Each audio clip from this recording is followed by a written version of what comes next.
A strange signal arrived at a small monitoring station floating far from Earth, and at first, nobody working there understood what it meant. The station was quiet most days, with only a few operators watching screens and listening to static. They were used to catching odd noises from space radio waves, leftover signals from old satellites, or harmless distortions. But this new signal was different. It came in a slow, steady pattern, almost like someone trying very hard to speak. The first person to notice it was a young technician named Leanne who had only recently started her shift. She looked at the repeating waves on her screen and frowned. They weren't random. They weren't noise. Something intelligent was behind them. At first, she thought it might be a malfunction, but when she replayed the recording, the pattern was still there, and it almost sounded like a voice, though not a human one. She quickly called her supervisor to take a look. Within an hour, the entire station was paying attention to that single signal. They traced its origin to a distant star system no one had explored before. The distance was huge, so the message had taken many years to reach them. Still, the clarity of the structure told the team that it had been intentionally sent. The operators sent the recording to Earth's main communication center, where experts from different fields gathered to study it. Soon, linguists started to decode the signal. They noticed repeating sections, symbols that behaved like words, pauses that behaved like sentence breaks. After working day and night, they finally decoded enough to understand the basic meaning. The message wasn't threatening. It wasn't a warning or a challenge. It was a request for help. The alien voice, once properly translated, explained that their world was suffering from a terrible and fast-spreading sickness. They described symptoms and conditions that sounded terrifying: families falling ill, entire districts collapsing from exhaustion, children unable to breathe properly, and elders weakening with no cure in sight. Their own medical abilities were failing, and they had no neighboring species to turn to. So, in desperation, they sent a signal across the stars, hoping some distant civilization, any civilization, would listen and come to save them. The moment the team realized this, a heavy silence fell over the room. The message was heartbreaking. It didn't sound like a trap or a threat. It sounded like a cry from a world fighting for survival. Some of the linguists even felt emotional as they listened to the reconstructed tone of the alien voice. It carried fear, exhaustion, and deep sadness. It was like hearing someone cry in the dark. But when the message reached the higher authorities on Earth, things became more complicated. Earth had a long history of conflict, fights between nations, fights between colonies, and even one major interplanetary war with a hostile species decades earlier. The scars of those battles were still fresh in the minds of government leaders. They remembered how some enemies had used fake signals or false cries for help to lure humans into attacks. So when they saw this alien request, their first reaction was not sympathy, it was suspicion. The Earth Defense Directorate, a powerful organization responsible for security and military strategy, reviewed the message. Their meeting room was filled with high-ranking officers, advisors, scientists, and political figures. They played the alien's signal on large speakers. They showed translations on screens. But instead of seeing a chance to help, the military minds only saw danger. What if this is a trap? One general asked. What if they want us to send healers so they can capture them? Another added, we cannot risk trusting an unknown species blindly, a security advisor insisted. Some scientists spoke up. They argued that the message should be taken seriously and compassionately. They pointed out that the details of the disease, the structure of the signal, and the emotional undertone were nearly impossible to fake. A group of xenobiologists pleaded that this might be the first peaceful contact humanity had ever received. If they are telling the truth, one scientist said softly, then a whole civilization could die while waiting for us. But fear has a powerful way of closing minds. The more the scientists argued for compassion, the more the military leaders pushed back with warnings and doubts. Earth's leaders remembered too many tragedies, too many losses. They were afraid of making the wrong choice. Eventually, the decision was pushed to the highest political council. They met behind closed doors, discussing risks, probabilities, and the potential consequences. Some members of the council felt sympathy, but others were deeply cautious. In the end, caution won. The council agreed that sending medical ships immediately would be too dangerous. Instead, they ordered a defensive reconnaissance mission, which was a polite way of saying they would send warships, armed ships, trained soldiers, heavy equipment, and surveillance drones. The plan was to approach the alien system carefully, observe the situation, and only act based on what they found. But everyone knew the truth. Bringing warships instead of doctors already sent a message. It showed fear, not trust. It showed caution, not kindness. And worst of all, it risked turning a desperate plea into a tragic misunderstanding. Back on Earth, humanitarian groups and medical organizations protested the decision.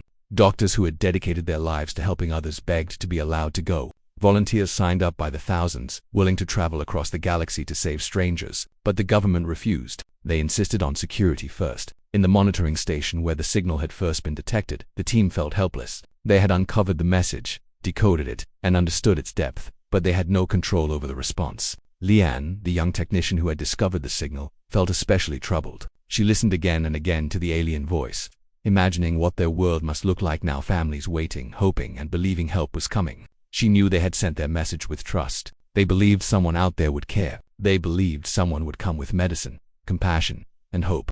But instead of healers, humanity was sending warships. As days passed, Earth prepared the fleet. 3 massive warships were readied, each one built for conflict, not compassion. Soldiers trained for battle filled the halls. Commanders held briefings on potential threats. Engineers checked missile systems, shields, and scanners.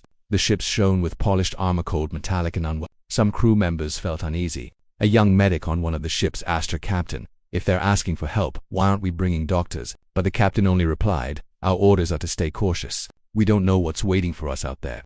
The ships launched from Earth with blazing engines, pushing through the darkness of space. As they traveled, many people on Earth wondered if the decision was right. Some believed the military leaders were protecting humanity. Others believed they were letting fear guide them. There was no way to know the truth until the warships reached the alien world. Far away, in the distant star system, the aliens waited. Their hospitals were overflowing. Their healers worked until they collapsed. Entire communities prayed for help from the sky. They watched the night sky for signs of arrival, hoping that the beings who heard their message would come not with weapons, but with healing hands. But space is vast. Time moves slowly across such distances, and as the aliens waited desperately, the human warships continued their long journey, carrying not empathy but suspicion, not medicine but firepower. The misunderstanding was already growing, even though neither side yet knew the full weight of what was coming. For now, only one thing was certain. The aliens had asked for healers, but humans had chosen to send warships instead. The message from the distant star system had reached Earth, and although the scientists who studied it were almost sure that the aliens needed help, the real battle had only just begun. It was not a battle fought with weapons, but with opinions, fears, and arguments. Inside Earth's government buildings, the atmosphere grew heavier each hour. Everyone knew this was an important moment in history, but no one could agree on what to do. The first major meeting took place inside a huge circular room with tall glass windows showing the city below. Members of the Earth Defense Directorate, top scientists, political advisors, and representatives from medical organizations all sat around a long table. Some eyes were filled with worry, some with suspicion, and a few with hope. Everyone listened as the alien message was played again, its strange voice echoing through the room. The voice described their sickness, their suffering, and their fear. The translation on the screen showed phrases like, "Our young are dying, our healers are failing, and we request help from any who can hear us." The message was emotional, almost trembling. When it finished, the room remained silent for a moment, but then the arguments began. A military general with a sharp voice stood first. "We have no proof this is real," he said. "This could be a strategic trick. We cannot put our people at risk." A scientist quickly responded, "We have studied the signal carefully. Its structure is genuine. The details of the disease are too specific to be fake. This is a real emergency." "But how do you know they are not trying to appear weak?" Another military officer argued. "This could be a way to make us lower our guard." A xenobiologist shook her head. "No species goes to such extreme detail about suffering just to trick strangers. The emotional frequency matches distress patterns. They are truly scared." The political leaders in the room exchanged glances. They were torn between caution and compassion. The memory of previous conflicts weighed heavily on them. Humanity had once trusted another species that later betrayed them. Many leaders still blamed themselves for that disaster. A security advisor pointed to the screen and said, "We must consider the possibility that they want us to send non-military ships so they can capture valuable human science teams. If it is a trap, we lose our best experts. If we send unarmed ships, they will have no protection." The head of the Medical Relief Coalition, an older woman with calm eyes, leaned forward and said softly, "If we do nothing, they may die. Entire families, children, elders." Their message shows desperation. "We cannot ignore it because of our fear." This statement made several people uncomfortable. There was a long pause. No one wanted to be responsible for the death of a civilization, but no one wanted to risk Earth's safety either. After hours of debate, the meeting ended without a decision. Everyone left the room frustrated and tired. Scientists felt ignored, military officers felt unheard, and political leaders felt stuck between danger and duty. The next day, the discussions continued in smaller groups. News channels began to report that a mysterious alien signal had been found, though the public did not know the details yet. People started arguing online and in the streets. Some demanded that Earth send help immediately. Others warned that trusting an unknown species could lead to disaster. Inside the government building, the tension grew sharper. One group of scientists, led by Dr. Leora, tried to speak directly with the council. She carried new evidence showing biological patterns that indicated the alien disease was real. She explained that the request for help was made using universal biological signals, a form of distress code used by many species. "This is not a trick," she insisted. "Please listen." But the military group, led by Commander Rold, pushed back strongly. He reminded the council of past losses, destroyed colonies, and lives taken because humans trusted the wrong species. He said, "Compassion is good. Blind trust is not. We cannot risk repeating history." The council was divided. Some members felt sympathy and wanted to help the aliens. Others feared that by sending peaceful teams they would expose human weaknesses. A few were simply worried about the political consequences. If something went wrong, they could lose their positions, their careers, and their public support. Finally, after long days of arguing, the council held a classified emergency session. This was the final meeting, the one where the decision would be made. Only the highest-ranking officials were allowed inside. The doors closed, and guards stood outside to ensure no one interrupted.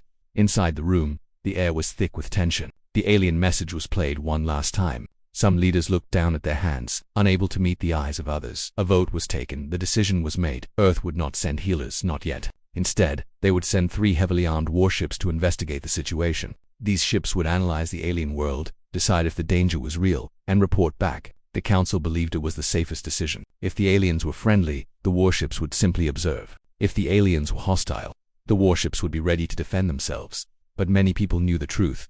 Warships carry a message of fear, not trust. A species begging for medical help might see the arrival of battleships as a sign of aggression. When the decision became known within the government, outrage spread quickly. The Medical Relief Coalition was furious. One doctor shouted, "They asked for help. Why are we answering with weapons?" Scientists were devastated. Many felt they had failed the aliens by not convincing the council strongly enough. Some cried, some argued, others tried planning ways to secretly send medical supplies, but it wasn't possible. The military now had full control of the mission. In military bases around the planet, preparations began. The warships selected for the mission were among the most powerful vessels humans had ever built. They were designed for combat. Thick armor, advanced shields, strong weapons, and highly trained soldiers. None of these things belonged on a humanitarian mission.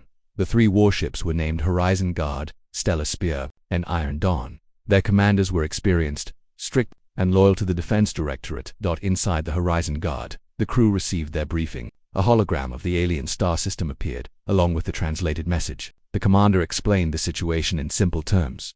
"Unknown species, unknown threat level. We respond with caution." Some soldiers nodded confidently. They trusted their commanders. They trusted their training. But others felt uneasy. One young pilot whispered to a friend, "If they're sick and scared, won't we frighten them even more by arriving in warships?" His friend replied quietly, "Orders are orders." Meanwhile, on Earth's streets, public protests began. People held signs saying "Send help, not weapons, and listen to the message." Others argued that safety must come first. News channels aired heated debate. Citizens became more divided each day. But the decision had been made. Nothing could change it now. In the original monitoring station, where Leanne had first discovered the signal, hope slowly faded. Leanne felt guilty, even though she had only done her job. She listened to the alien voice once more, imagining their world suffering while Earth argued instead of acting. She whispered to herself, "I hope they forgive us." The day the warships launched, the sky over Earth lit up with bright white light as the engines activated. Families gathered to watch. Some cheered, believing humanity was acting wisely. Others watched silently, wishing the ships carried doctors instead of soldiers. The warships rose into the dark sky, growing smaller and smaller until they disappeared completely. Their journey would take time, and during that time, Earth would wait, some people hopeful, some afraid, and many unsure. But on the distant alien world, the suffering continued. People were dying. Healers were overwhelmed. Families prayed for help to arrive soon. They believed someone out there had heard them, someone who cared, someone who would come. They did not know that the help coming toward them was not what they had hoped for. And on those warships moving closer each day, a quiet tension grew among the human crew. Some wondered if they were making a terrible mistake. Others believed they were doing the right thing, but none of them could imagine how their arrival would change everything. Nor could they imagine the moment when they would finally see the alien world and realize the heartbreaking truth. The aliens had begged for healers, but humans had sent warships instead. The 3 human warships traveled through deep space for many weeks, moving farther and farther from Earth until the stars around them slowly changed. The crew members had settled into routines, but a quiet tension lived inside every hallway, every control room, and every resting cabin. No one truly knew what waited for them at the end of their journey. They had read the alien message, they had seen the translation, and many felt that something about this mission didn't feel right, but they also knew they had no power to change orders. All they could do was follow them. On the Horizon Guard, the lead ship, the large viewing window displayed the dark and endless beauty of space. Even the most experienced soldiers felt small when they looked at it. Some wondered what kind of world could send a message of such fear and sadness. Others kept reminding themselves to stay cautious, convinced that danger could hide behind any kindness one day. As the ships approached the alien system, alarms softly beeped in it because of danger. But because the destination was getting close, the crew suddenly felt more alert. Everyone hurried to their stations. Officers repeated commands, engineers double-checked systems, and pilots prepared to adjust speed. Slowly, the alien star came into view, glowing a soft golden color. Around it, planets floated like silent watchers. The scanners began picking up signals weak, faint, almost like whispers. But they were not weapon signals. They were not defense barriers or military warnings. They were signs of life, fading life. The closer the ships got, the clearer the situation became. The first planet they saw up close looked wounded. Large patches of land were dull and colorless, as if something had drained the life out of them. The oceans looked darker than normal. The cities scattered across the planet were quiet to quiet. No bright lights, no moving ships in the sky, no signs of celebration or welcome. It looked like a world holding its breath, waiting for something it desperately needed but feared might never come. Inside the Horizon Guard, the commander stood silently, staring at the screen. He had expected some signs of danger, maybe even military ships waiting to attack. But instead, what he saw made his heart feel heavy. The sensors picked up energy signatures from medical centers, not weapon bases. They detected distress beacons, not battle alarms. Everything confirmed what the scientists back on Earth had said: the planet was sick. When the warships finally entered the planet's atmosphere, the view became even more heartbreaking. There were large areas where buildings were abandoned. Vehicles were left on the streets, as if people had walked away and never returned. Many structures had been turned into emergency shelters. Huge tents covered entire parks, with thousands of small heat signatures inside. Sick people huddled together, too weak to move. Another screen showed a once grand city with tall towers made of shimmering material. Now the towers flickered with dim lights, some completely dark. The streets were quiet, and the air itself looked heavy, as if filled with particles from the disease. A young soldier whispered, This is not a trap." Another crew member nodded, eyes wide. "This looks like a world that's dying." When the warships landed on a clear, flat area near a major city, the landing platforms touched the ground with a deep metallic thud. Dust rose around them, and the sound echoed through the empty streets. That humans had expected resistance. They had expected weapons pointed at them. But no one attacked. Instead, after a few minutes, a small group of alien figures slowly approached the ships. They walked slowly, almost trembling. Their bodies were thin and delicate, shaped somewhat like plants mixed with soft, glowing minerals. Their movements were gentle, not sharp or hostile. Their large eyes shimmered with a soft light, but that light was weak, as if fading. They carried no weapons in their hands. They held cloth banners. The symbols on the banners were simple and universal: hands reaching out, circles representing healing, lines symbolizing peace. Anyone from any species could understand what they meant. These were symbols of hope, not war. When the humans saw this, shame spread quietly through the soldiers. Their heavy armor, their weapons, their loud machines, they all looked wrong now, completely wrong. They had come prepared for a fight, but the world in front of them had no strength left to fight anything, not even the disease destroying it. The aliens stopped a few meters away from the humans. One of them, who looked older and frailer than the others, stepped forward. Their chest glowed dimly, like a dying spark. When they spoke, the sound was soft and trembling. Their language was still strange to human ears, but the translators quickly converted it. The message was simple, heartbreaking. "Are you the healers? We called for..." The words struck the humans like a heavy blow. The soldiers looked at each other. No one wanted to answer. The truth felt painful. Finally, one officer stepped forward and said, with difficulty, "We are not healers. We came to understand your situation." The aliens' light dimmed further. Their shoulders drooped. For a moment it looked like the alien might collapse from disappointment alone. But then something unexpected happened. The alien bowed a gesture full of sadness but also gratitude. They said, "You came. That gives us hope." The humans felt their chests tighten with guilt. The aliens motioned for the humans to follow. And so the soldiers walked through the city. Everywhere they looked, the signs of suffering were clear. Families huddled in corners, their bodies trembling. Children lay on soft beds made of plant fibers, breathing weakly. Healers rushed from room to room, their own bodies showing signs of exhaustion and illness. Some humans removed their helmets, because they felt the need to breathe the same air as these suffering beings, to feel closer to them. Others stayed behind, overwhelmed by the sight. A medic from the Horizon Guard crouched beside a small alien child whose glow was almost completely gone. Tears filled her eyes as she whispered, "I'm sorry. We should have brought doctors. We should have come earlier." The child weakly touched her hand, even in their pain. The aliens showed kindness.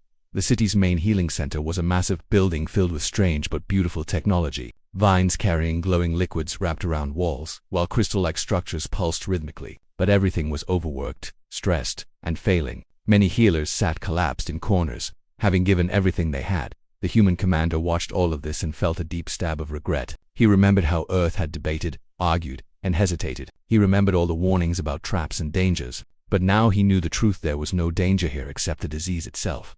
The aliens had truly needed help, and humans had arrived too late, with the wrong intentions.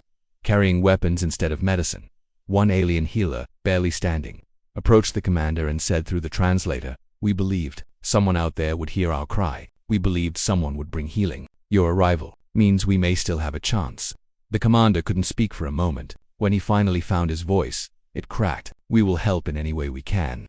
But he knew that his help was limited. His ships carried only small medical supplies, nothing strong enough to fight a whole planetary disease. Still, the warship crews began using whatever they had: basic medicine, emergency care kits, and even their own food and water to help the aliens. Word spread quickly across the 3 ships. Soldiers who had come prepared for battle now carried sick aliens in their arms, guided families to safety, and cleaned medical rooms. Engineers tried to fix broken alien medicines, using whatever tools they had. Pilots turned their transport shuttles into emergency ambulances.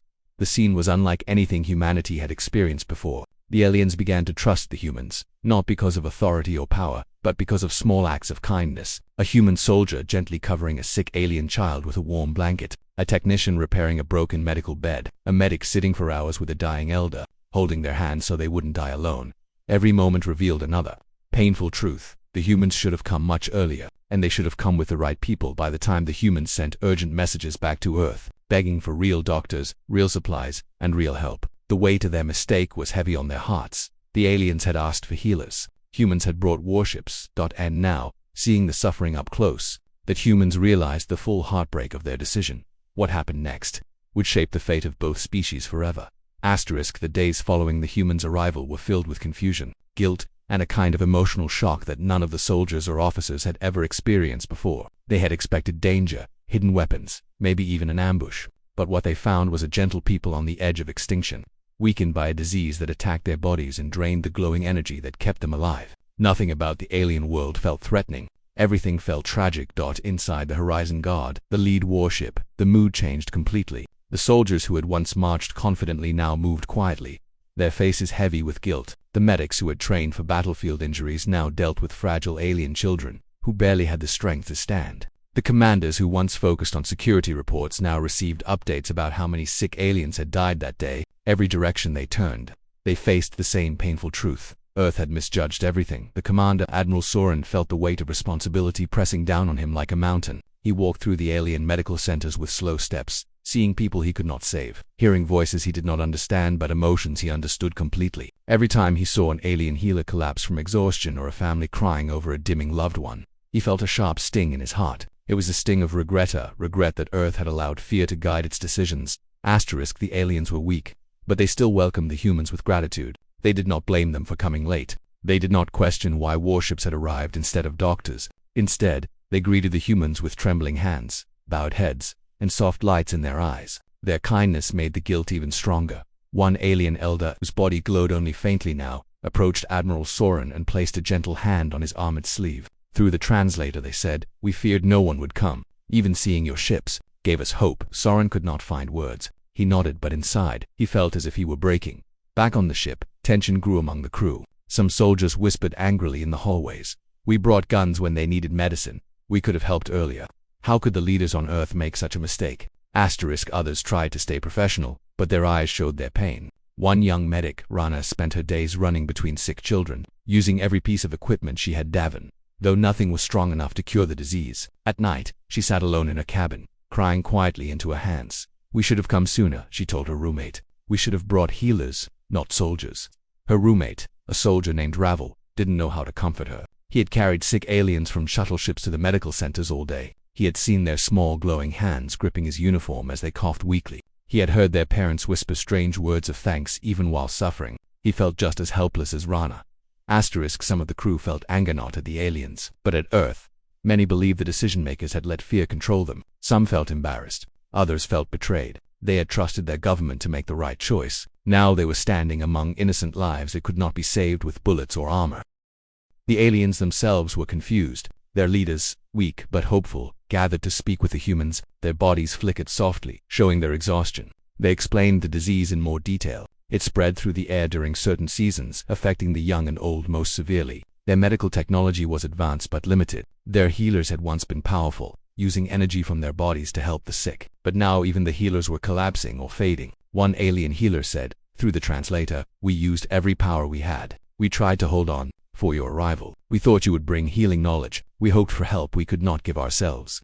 Those words fell like a heavy stone in the room. The humans felt a painful silence around them. Admiral Soren cleared his throat and said softly, We did not understand the message fully. We thought there might be danger. We came prepared for conflict, not healing."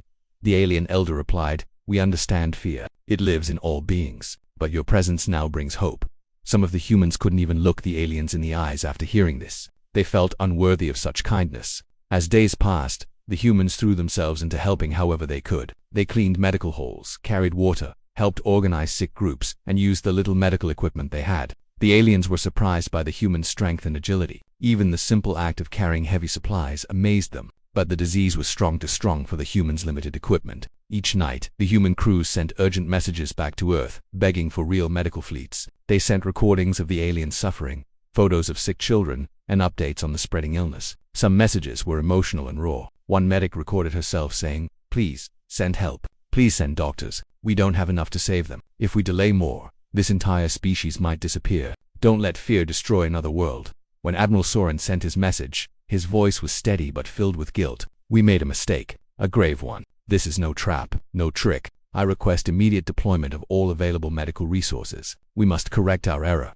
Back on Earth, these messages caused chaos. Some leaders felt ashamed. Others tried to defend their decision by saying safety was necessary. But now, the truth was impossible to ignore. Humans had responded to a peaceful request for help with weapons. The news began to spread, and people worldwide reacted with outrage, while Earth struggled with political backlash. Life on the alien planet continued, filled with moments of sadness and surprising moments of connection. A young soldier named Elon found himself forming a bond with an alien child who had lost their parents. Elon carried the child whenever they were too weak to walk, fed them human-safe liquid food, and told them stories about Earth.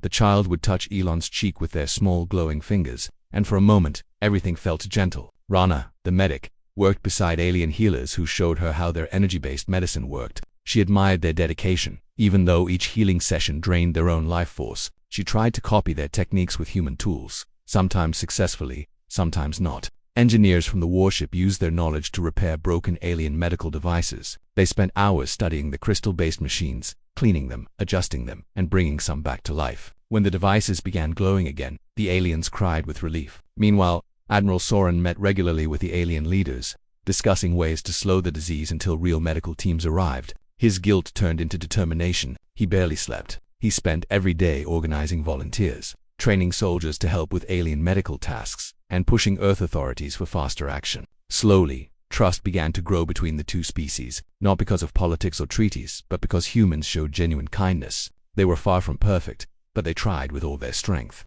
The aliens saw this and felt grateful. Still, the shadow of the initial mistake hung over everyone. Whenever the humans looked at their warships standing tall and metallic on alien soil, they felt the same sting of shame. They knew what that first moment must have looked like to the Alenza fleet of giant metal beasts landing on a dying world. The civilization begging for help, receiving weapons instead. Yet the aliens did not resent them. That forgiveness made the humans want to help even more. Every sunrise on that alien planet revealed the same heartbreaking truth. The humans were trying their best, but they did not have enough resources to save the world alone. They needed Earth to respond. They hoped Earth would understand the urgency. And each night, as Admiral Soren looked at the sky, he whispered the same thought. We came with fear, when we should have come with love. The misunderstanding that began on Earth had now turned into a powerful lesson. A lesson written in the tears of two species, in the shaking hands of soldiers carrying sick children, in the trembling voices of alien healers giving everything they had. Hope was still alive, but it was fragile, like the dim glow inside the aliens' bodies. It flickered, waiting for humanity's next choice. What would happen next depended on whether Earth would take responsibility and send the healing the aliens had begged for from the beginning. When the truth about the mission finally reached Earth, it spread like wildfire. At first it came through small cracks, anonymously leaked messages from ship crew members, a few blurry images showing sick aliens instead of enemy soldiers, a short audio clip of a medical officer crying while saying, "They asked for help. Why did we come with guns?" At first, most people thought it was fake news or some kind of online trick. Earth had been through so many false rumors in recent years that people no longer trusted anything immediately. But soon, bigger media networks got hold of more evidence, real footage, official transmissions, and internal logs from the warfleet. On one channel, a reporter read out a leaked communication from Captain Arlen of the lead ship. His voice, normally strong and commanding, trembled slightly as he said, requesting urgent directive update. The alien population is unarmed and suffering from a catastrophic illness. They approached us with medical symbols, not weapons. We need doctors, not firepower. That single message became the most replayed audio clip on Earth within hours. People listened to it again and again, shocked, angry, and confused. Crowds began gathering outside government buildings even before the full story was officially confirmed. Many held signs demanding answers. Others shouted angrily at the military officers guarding the buildings. Throughout Earth's major cities, whispers grew into arguments. Arguments grew into heated debates, and debates grew into full protests. Everyone wanted to know, how could a peaceful call for help be misread as a threat? How could leaders send warships instead of healers? And how many alien lives had already been lost because of this terrible decision? Inside the political offices, chaos ruled. Leaders who had once stood confidently behind their decision now found themselves defending something indefensible. Some tried to argue that they acted for safety. Others blamed the intelligence analysts. A few even tried to deny the evidence, claiming the leaked footage was manipulated. But denial was useless. The truth was too large, too clear, too painful to hide. When the official statement finally came from the government spokesperson, millions of people watched live. She appeared on screen with a tense, uncomfortable expression. Her voice was steady at first, but it wavered as she read the report. Initial assessments misinterpreted the alien transmission. The deployed fleet encountered a non-hostile population suffering from a biological crisis. We acknowledge the mistake and are preparing to send medical support immediately. She expected the statement to calm the public. Instead, it ignited even more fury. People demanded resignations. They demanded justice. They demanded a new committee to investigate who was responsible. Social media exploded with messages from doctors, nurses, scientists, and ordinary citizens, all saying the same thing. We should have helped. We should have listened. We should not have responded with weapons. Humanitarian organizations released their own reports. The Interplanetary Medical Coalition wrote, "This was the greatest missed opportunity for peace in modern history." A group of scientists published a long analysis showing that the alien symbols clearly indicated distress and medical need. "A student could have understood this," one researcher wrote angrily, "yet our leaders ignored us." Soon, even members of the military grew openly critical. Soldiers who had seen the situation firsthand gave interviews describing the alien families they had met the week. Trembling figures trying to communicate, not attack. One soldier, a young woman named Leah, described helping carry an alien child to a safe shelter. The kid's skin was cold. He couldn't even stand. And I kept thinking, what were we doing there with rifles? How could anyone see them and think they were dangerous? Her tearful interview broke many hearts on Earth. Under so much pressure, Earth's leaders were forced to act quickly. Emergency meetings took place day and night. They formed a new response strategy that involved a massive deployment of hospital ships, medical labs, environmental specialists, and volunteer doctors. The plan was ambitious, one of the largest humanitarian missions ever attempted in human history. But even as people celebrated the new plan, there was still a heavy sense of guilt. Sending help now could save lives, but it could not erase the damage already done. Across Earth, people argued over how this mistake happened in the first place. Some believed the government was too afraid to trust outsiders. Others thought the military had too much influence in decisions. Many simply believed humanity had become too suspicious, too defensive, too ready to assume the worst. In classrooms and universities, teachers discussed the situation with their students. Children asked innocent questions that adults struggled to answer. One child asked their teacher, "Why did we bring warships when they needed help? Don't we help people who are sick?" That question appeared on news broadcasts and social media, shared thousands of times. It struck people deeply because it was simple and true. Everywhere, the same feeling filled people's hearts. Shame mixed with determination to do better. Meanwhile, the medical volunteers preparing to leave Earth felt both nervous and excited. They understood the weight of their mission. Many knew they would be stepping into dangerous conditions, a strange planet with a deadly disease and unfamiliar biology. But they also knew they were going for the right reason. For the first time, humanity was choosing compassion instead of fear. Dr. Simone Havel, a respected xenobiologist, addressed a group of volunteers before they launched. Her voice was calm but firm. "We cannot erase the mistake," she said, "but we can correct our path. We are not going to save our reputation. We are going to save lives, and that is what will matter in the end."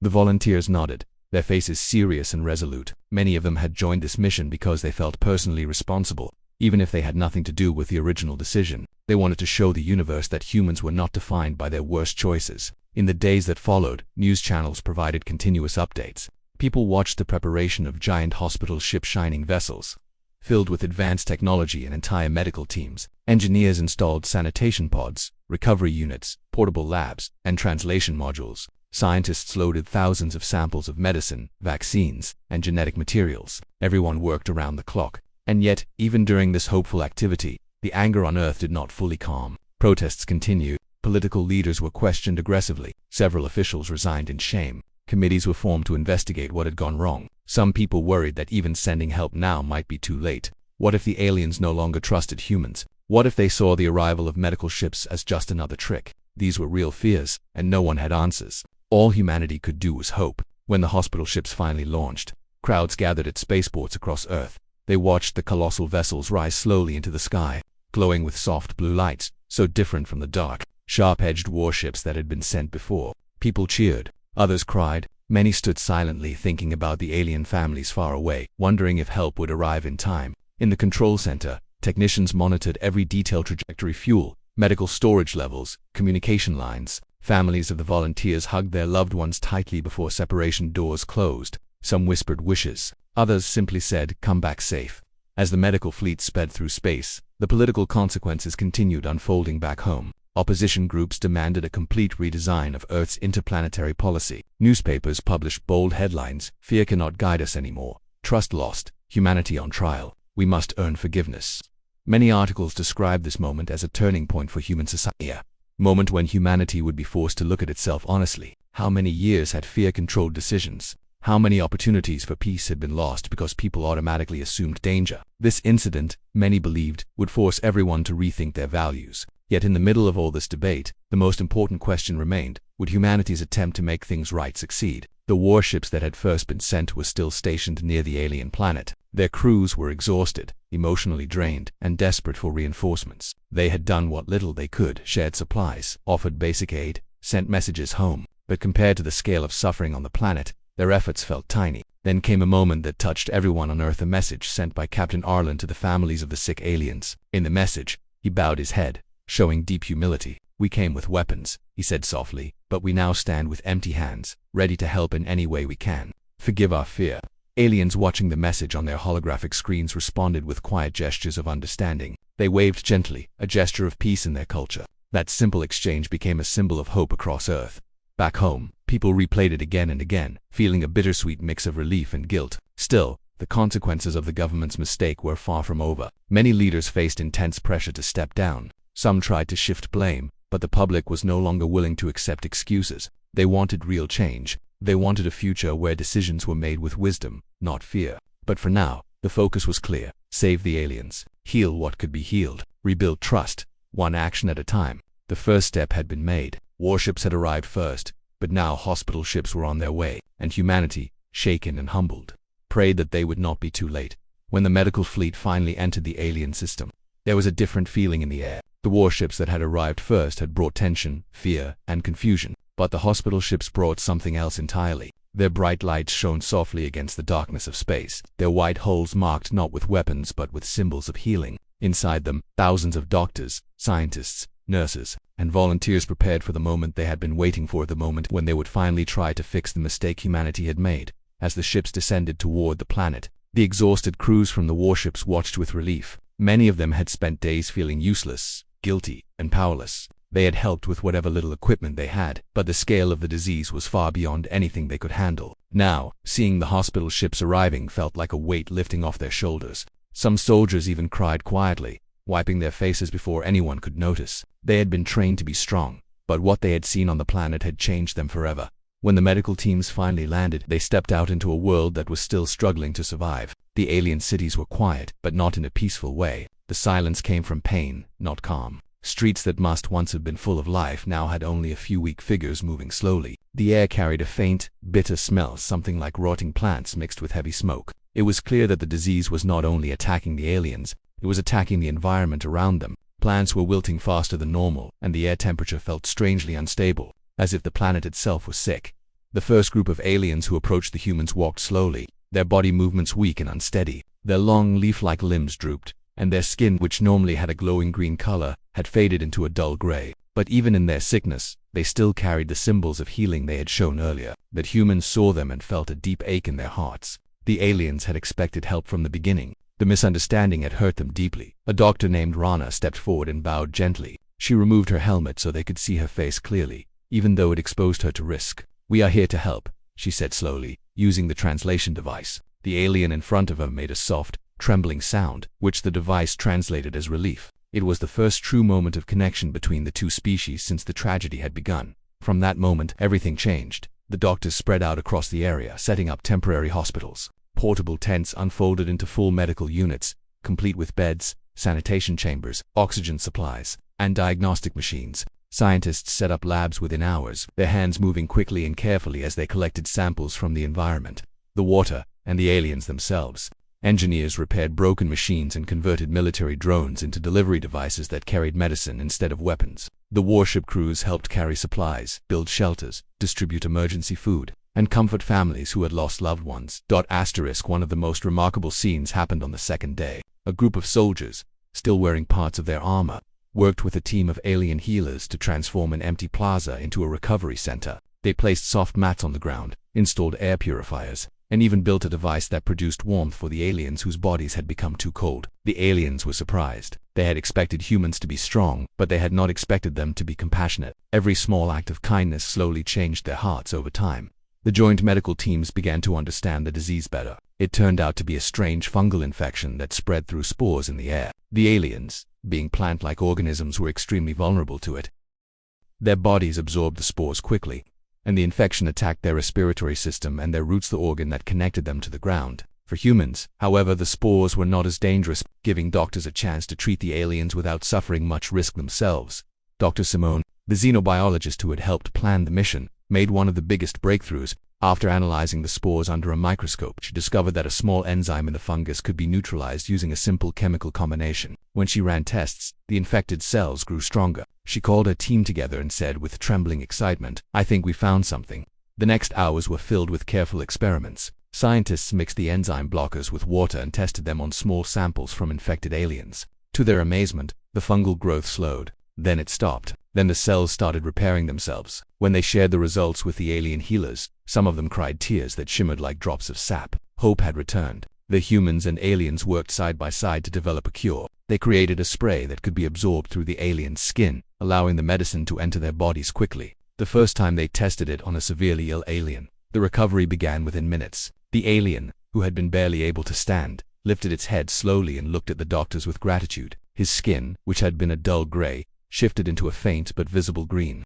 The humans cheered softly, not to overwhelm him but because they were deeply moved. Word spread across the planet, like a warm breeze. Families brought their sick children to the treatment centers. Aliens who had lost hope now sat quietly inside the tents, waiting their turn. The humans worked tirelessly, treating hundreds, then thousands. Many of them barely slept. Some volunteered for double shifts. The soldiers, once seen as symbols of fear, now carried water, delivered food, and played carefully with alien children who were starting to recover. But healing was not only physical. The emotional healing between the two species took time too. The aliens asked many questions. Why had humans come with warships? Why had their message been misunderstood? Why did humans fear them? The humans answered honestly. They explained the mistakes, the fear, the lack of trust. They apologized repeatedly, not just with words, but with actions. Every act of care helped rebuild the broken trust. One day an alien elder approached Captain Arlen, the commander who had first landed with the warships. The elder placed a gentle hand on Arlen's chest.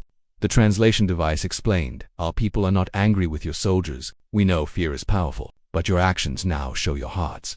Arlen bowed deeply, feeling tears welling in his eyes. He had carried guilt since the moment he realized the truth. Now, hearing forgiveness felt like a heavy burden was finally lifting. As the weeks passed, the disease began to disappear. Recovery centers transformed from emergency shelters into places of celebration. Aliens painted patterns of gratitude on the walls. Human engineers built new water filters and energy systems to help the planet recover from environmental damage caused by the fungus. Scientists shared soil restoration techniques. Alien healers taught humans about their plant-based biology, their culture, and their way of thinking. A special moment came when a group of children, both human and alien, played together in a field near one of the cities. The human children ran in circles, laughing loudly, while the alien children moved gracefully, their leaf-like arms fluttering. For the first time, the The planet heard joyful sounds again. Soon, both species began working on something bigger, common center for healing and learning. Humans offered technology, aliens offered wisdom. Together, they built a structure shaped like a circle, symbolizing unity. It was planted at the top of a hill, with a view of the planet's forests that were slowly returning to life.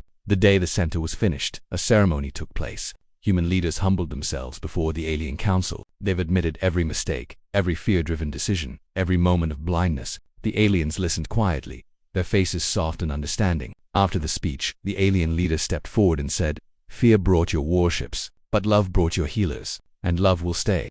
Those words were carried back to Earth, where billions of people listened. Many cried, many felt proud, many felt changed. Humanity had made a terrible mistake, but they had not run from it. They had faced it, corrected it, and allowed it to reshape them for the better. By the time the last patient was cured, something remarkable had happened. Humans and aliens were no longer strangers. They were partners. They were friends. A bond had formed, and not through politics, but through compassion, sweat, long nights, shared meals, and the simple act of caring for one another. And when the humans finally returned to Earth, they carried with them a lesson that everyone would remember for generations.